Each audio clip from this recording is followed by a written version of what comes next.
Just minutes after stopping in Pleasant Hill, The fire was huge. the Southeast Polk Bluebird school bus was nearly destroyed. Just the bus going up in flames, and it was loud noises and sparks everywhere, and A little scary.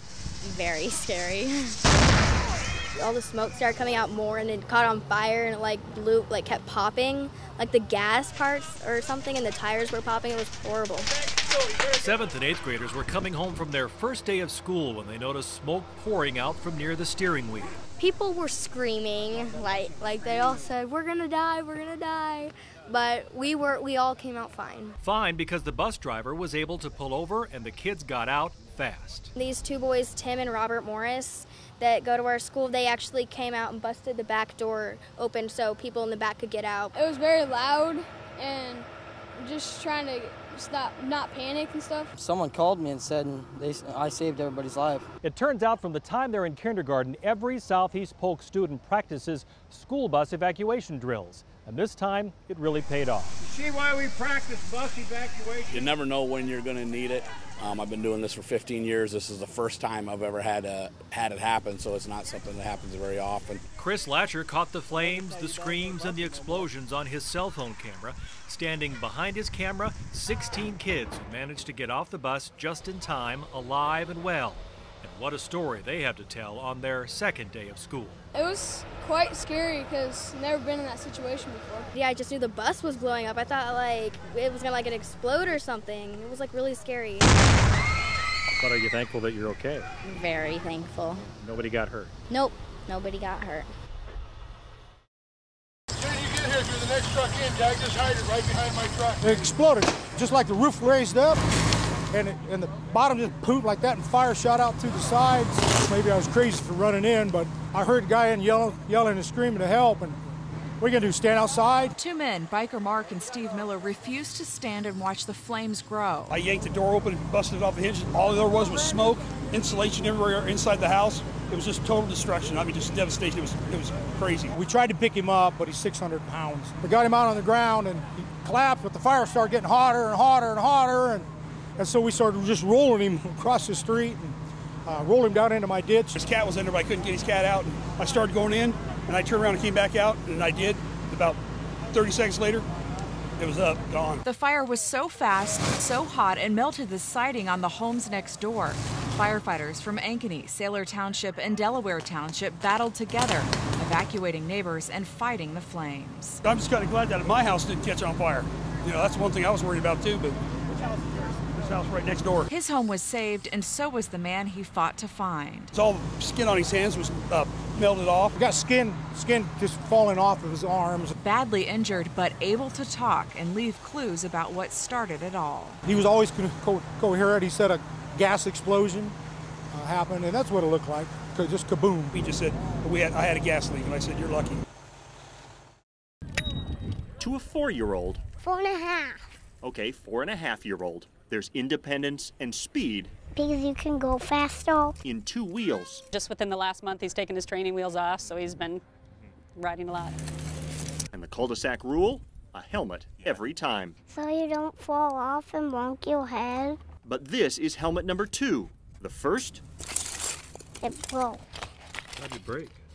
When the truck ran over me. It happened Saturday in a neighbor's driveway. As I turn around, I see a truck with no one that I can see driving, rolling back over, looked like about to roll over 3 boys. Including Eli. And I was screaming, stop, stop. I saw the tire go up over his bike and saw him under the truck as well. This went over my helmet and me.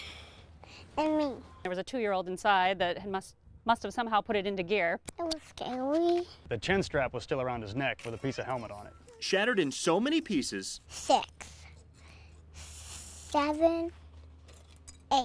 Police are convinced the tire crushed it. We definitely feel like the helmet saved his life. For it to shatter like that, something had to have hit it, whether it was the wheel or something, and if it wouldn't have hit his helmet, it would have hit his head, and that could have been possibly fatal. Eli has owies. Right here on this spot.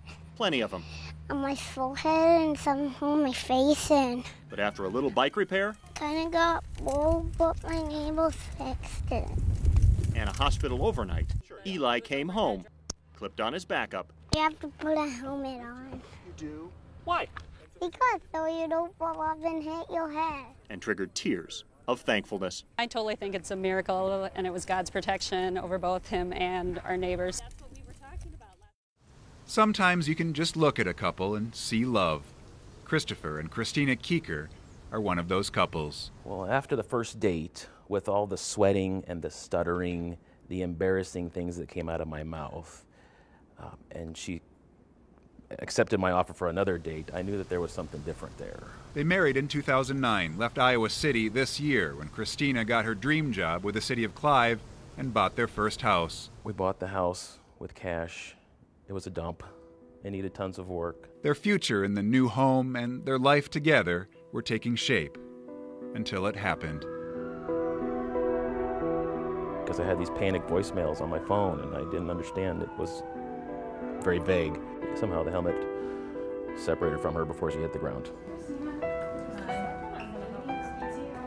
Left, right. Christina was in a coma for weeks. Left, right. 2 months after the accident, she's at On With Life, a rehab facility for people with severe brain injuries. She's more alert now. Look for the basket before you toss it.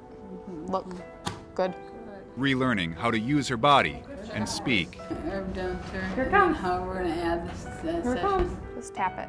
Tap. Tap. See? You do it. There it is.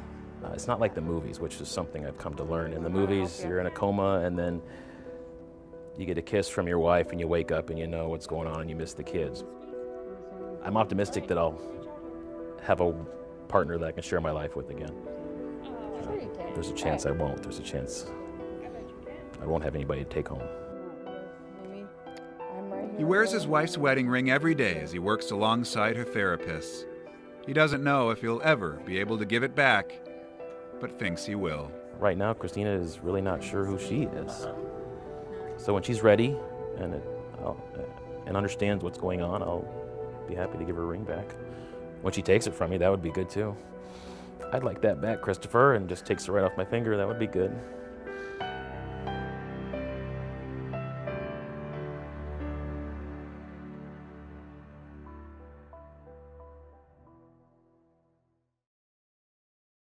The size and the scope of the destruction here in Joplin is just incomprehensible, and it goes on for block after block, mile after mile. Stop and look around, and all you see is this. A day and a half after Joplin's monster moved through, the sun finally rose, exposing a debris field that stretches for miles. Every block in its path chewed up, every home blown to bits. And every survivor trying to comprehend what just happened to their lives. We find that we're just having trouble almost thinking, processing, just because of just so much. There's just so much going on. The Darbys rode out the storm in a bathtub. It hit so fast and so hard and it just wouldn't stop. It just kept coming and coming and coming. And climbed out to find out they couldn't find anything. Not really. Some Hot Wheels. Some Hot Wheels. You know, not really. But right there, next to the couch, they found heartbreak. Lacey's 86-year-old grandma covered in her blanket. Between sifting and scrounging, more than 100 families here have funerals to plan. Yeah, I'm just, I'll be honest, we're one thing at a time. Yeah. I'm not sure if, that's. But up the street, it's even worse. Everybody was huddling with each other, and then everybody was just sucked out of the house.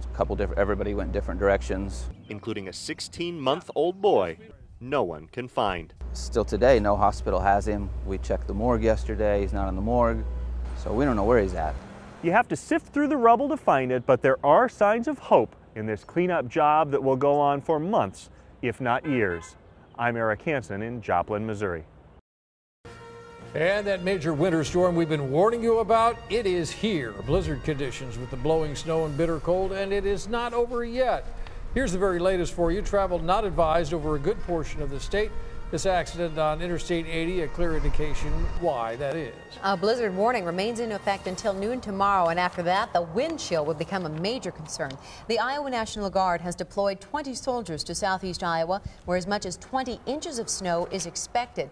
Now, here's a live look at current road conditions. Nearly the entire eastern half of the state is red. That means travel is not advised. A lot of highways in southeastern Iowa are closed because it's gotten so bad they had to pull the plows. And we have a team of reporters dedicated to helping you stay safe tonight. Outside is freezing our cameras, so Todd Magel joins us inside tonight. And Todd, you saw the dangerous driving conditions firsthand on I-80 today. We certainly did. We have been out most of the afternoon and, of course, most of the evening, and we found out why the State Patrol is warning people not to be outside tonight unless it is absolutely necessary.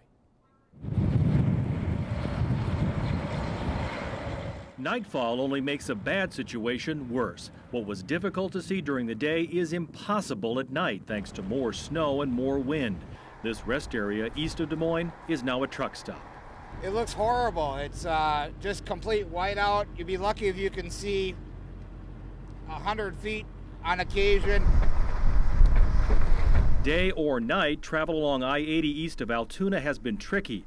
This multi-truck crash closed the westbound interstate for much of the afternoon. Traffic was backed up for miles. The trailers are getting whipped in the wind, and they're causing traction. They're losing traction, and they're sliding off in the ditch. A car hauler crashed first, then a short time later, another semi lost control and slammed into the first truck. It took several tow trucks to clean up the mess. It looks like you had to sort of rip it in half. Yeah, we did. It's the only way we can get out. The State Patrol wants to open the road up, so we do what we got to do to make it happen. In most snowstorms, it's the snow that's the problem, but in this case, it is the wind. Blizzard-like conditions with winds blowing over 50 miles an hour, and that means, in most cases, you can't see beyond the car in front of you. The State Patrol is hoping most drivers who don't have to be on the road will avoid it. You can see the concrete on the travel portion, but it's a glare of ice. It truly is a glare of ice. Ice now buried in snow in the middle of a blizzard. Now, once again, the state is warning people not to travel, especially on roads here in central and also in south central Iowa. And Stacy and Kevin, judging by the forecast, it will only get worse tonight and certainly toward tomorrow morning. It does look like it. Thanks, Todd. Now we want to shift gears and go to Patrick Bell, who's out there checking road conditions around the metro. He's live casting for us with photojournalist Spencer Vaughn, who is driving very slowly and carefully. So, Patrick, where are you tonight? Well, Stacey, we are following 6 West Des Moines snowplow drivers as they try their best to clear off Jordan Creek Parkway just south of Interstate 80. Without a doubt, guys, some of the worst driving conditions I've seen in quite some time. I-235, I-80, we just exited off of. Many places is covered with several inches of snow, but it's the unbelievably gusty and those frigid winds that are whipping in from the north that's making even the most routine drive an adventure, because literally the second a plow makes a pass, the snow is blown right back onto the road. It's been happening for several hours now, and if you drove home around 5 or 6 o'clock, you know exactly what I'm talking about. Check out this video from Ankeny showing traffic moving at a snail's pace. Roads were worsening by the moment, and thankfully many employers let workers off early so they'd avoid being stuck in what the National Weather Service warns are life-threatening conditions out here. Every Friday, Urbandale quarterback Ben Hurley leads his team out to huge cheers. But his biggest cheerleader can barely make a sound. This is my mom, Trudy Goss Hurley. She has ALS, also known as Lou Gehrig's disease. She's 51. It's pretty special to me. Trudy Goss Hurley started showing symptoms back when Ben was in 6th grade. His parents had divorced 3 years earlier. Ben gradually became one of his mother's main caregivers, and by the time high school had rolled around, if the in-home help wasn't there, I had to feed her, make sure my mom got food and water, transfer her in between her bed and her wheelchair if she wanted to go outside. Ben grew up in a hurry. I had to make sure I was home at a decent hour so I can get her in bed, and there's nothing like staying out late or any of that stuff. I don't really know what it was like to be a normal 14-year-old, but I mean, that's the 14-year-old age I know, and I wouldn't change it because that's what's made me who I am. I care for her beyond anything, and it's just hard for one to see someone that they love so much be not what they used to be. People with ALS gradually lose control of their muscles, and only 1 in 4 live 5 years. Trudy is going on 6. You see, she's got something that's simply way too big to miss.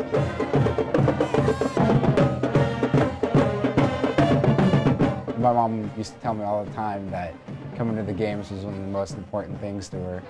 There's the grill gang. There's the grill gang. ALS or not, there's no way Trudy would miss 1 second of her youngest child's senior year. She's living proof of what just personal will can do for you. Pretty good out there tonight. Every home game, friends wheel her in, covered in Jayhawk gear. You are an honorary member. Trudy defies the odds and soaks in every moment. So now you're on our team. Here comes Ben. Hey, Ben. There you can find scores, schedules, rosters, and streaming videos that capture the Jayhawks in action. Some moments are worth holding on for. All right, go get him tonight, bud. I mean, it means the world to me. You should just see her mom's face light up when you make a play out on the field. I mean, she just looks like the happiest and most proud parent in the world. And the team is proud of her. It's kind of tell her that the football team thinks about her, and we're all playing for her. If anyone knows what Ben is going through, it's Coach Sam Anderson. His father-in-law died from Lou Gehrig's disease a few years ago. It's very tough, and he's handled it, outstanding, just in terms of he's maintained steady focus on his school, on his athletics, and also being able to, spend time with his mom. Time with his mom may be running short. Don't take for granted your parents. But what he's learned will last a lifetime. She fights through everything like no one else I could even imagine could. And she shows the world how people are supposed to get through tough situations. Scott Reister, KCCI, Iowa Sports Leader.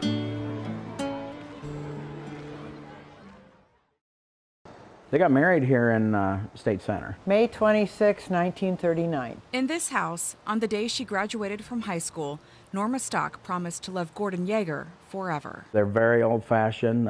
They believed in marriage till death do you part. Dennis Yeager was the last of 4 children born to Gordon and Norma. His sister Donna was firstborn. Staying together for 72 years, I'd say is good. And nowadays, that's exceptional. The way the kids tell it, Dad was the life of the party. Mom kept everything together. Anybody come over, she was the hostess with the mostest. She just, seriously, the more she did, the more she smiled. Dad would be the center of attention going, hey, look at me. And Mom's like, get him away from me, We even got a picture like that. Norma didn't really want the distance. She hardly left his side for 72 years. They just love being together. Even like everybody argues once in a while, but they still, he always said, I have to stick around until, I can't go until she does because I got to stay here for her. And she would say the same thing. It's almost as if they knew. Last Wednesday, they left home to go into town. Somehow there was an accident there. At the intersection of Highway 30 and Jessup Avenue, just west of Marshalltown, state troopers say Gordon pulled in front of an oncoming car. I rushed from Des Moines, where I was working, and saw him in the hospital. In the intensive care unit of Marshalltown's hospital, nurses knew not to separate Gordon and Norma. So they brought him in the same room in intensive care and put them together, and then they were holding hands in intensive care, and then, with the morphine and everything, and then they were not really responsive. Gordon died at 3:38, holding hands with his wife. The family they built surrounded them. And it was really strange. They were holding hands, and Dad stopped breathing. I couldn't figure out what was going on because the heart monitor's still going. And we're like, but he isn't breathing. Why? How would he still have a heartbeat? And she checked and everything, and she said, well, that's because they're holding hands, and it's going through them. Then her heart was beating through him and picking it up. They were still getting her heartbeat through him. At 4:38, exactly 1 hour after Gordon, Norma passed too. Neither one of them would have wanted to be without each other. I couldn't figure out how it was going to work. We were very blessed, honestly, that they went this way. They just love being together.